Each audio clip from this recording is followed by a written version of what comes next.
재산 분할과 위자료에 세금 문제가 생긴다는 건 알고 계셨나요?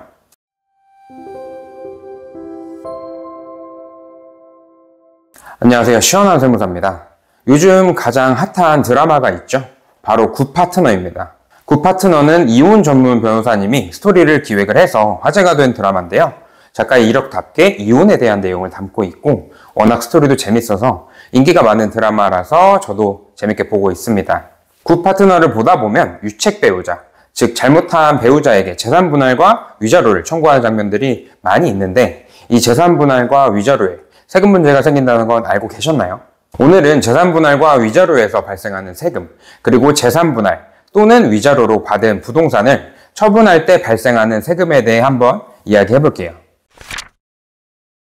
재산 분할은 민법에서 규정하고 있는데 이혼하는 사람은 다른 배우자에 대하여 재산 분할을 협의에 의해 청구할 수 있도록 하고 있습니다. 만약에 협의로 진행할 수 없다면 가정법원에서 재산 분할의 금액과 방식을 정하도록 하고 있죠. 일반적으로는 재산을 금융재산이나 부동산 등 여러 종류로 보유하고 있고 분할에 대해 분쟁이 있다 보니까 가정법원에서 재산 분할을 진행할 것 같은데요.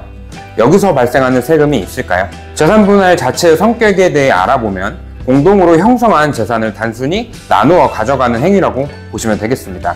그렇기 때문에 내가 원래 이룩한 재산 또는 축적한 재산을 받아가는 형식이다 보니까 양도소득세나 증여세가 발생하지는 않죠. 다만 한 가지 발생하는 세금이 있는데 바로 취득세입니다. 재산 분할 대상인 재산이 현금이라면 현금은 취득세, 과세 대상이 아니니까 취득세는 발생하지 않겠는데 만약에 부동산이나 회원권, 차량 등 취득세 과세 대상 물건이라면 재산 분할을 할 때에도 취득세가 발생을 합니다. 원래 내가 이룩한 재산인데 취득세가 발생한다니 약간은 억울한 면이 있죠. 대신에 일반적인 세율보다는 약간 줄어든 세율을 적용해주고 있습니다. 취득세율을 한 2% 정도 감면을 해주는 건데요.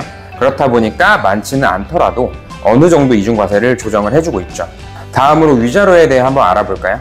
위자료는 부부가 이혼을 하게 된 것에 책임이 있는 유책 배우자에게 이혼으로 인한 정신적 고통에 대한 배상을 청구할 수 있는 제도입니다. 최근에 SK 최태원 회장과 노소영 관장이 이혼을 하게 되면서 노소영 관장의 위자료가 굉장히 화제가 되었는데 자그마치 20억 원의 위자료가 책정되었습니다. 해외에서는 수백억 원의 위자료가 산정되기도 하지만 우리나라에서는 굉장히 이례적인 금액이라고 하죠.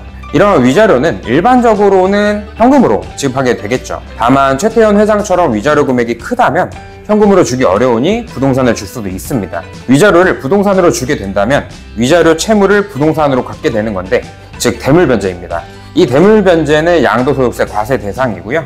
위자료에 상당하는 금액만큼 부동산을 주었기 때문에 위자료 금액이 양도가액이 되고 취득했을 때의 취득가액보다 상승한 부분에 대해서 당연히 양도소득세를 과세하게 되죠. 위자료는 위자료대로 주고 세금도 납부해야 합니다. 위자료로 부동산을 받는 쪽은 역시 취득세를 납부해야 하는데 위자료 또한 매매로 취득한 것과 같기 때문에 매매 취득세율인 3.5%가량을 납부해야 합니다. 그렇다면 재산 분할 또는 위자료로 받게 된 재산을 나중에 처분하게 된다면 세금이 발생할까요? 네, 그렇습니다. 양도소득세가 발생을 하는데요. 물론 취득했던 금액보다 시세가 올랐을 때 발생을 하겠죠. 재산 분할과 위자료의 성격에 맞게 취득 시기와 취득 금액도 달라지고 있습니다. 먼저 재산 분할은 이혼으로 인해 취득하게 된 재산이지만 애초에 본인이 직접 형성한 재산과 같다고 보기 때문에 취득가액 및 취득 시기는 배우자가 취득했던 때로 거슬러 올라가고요.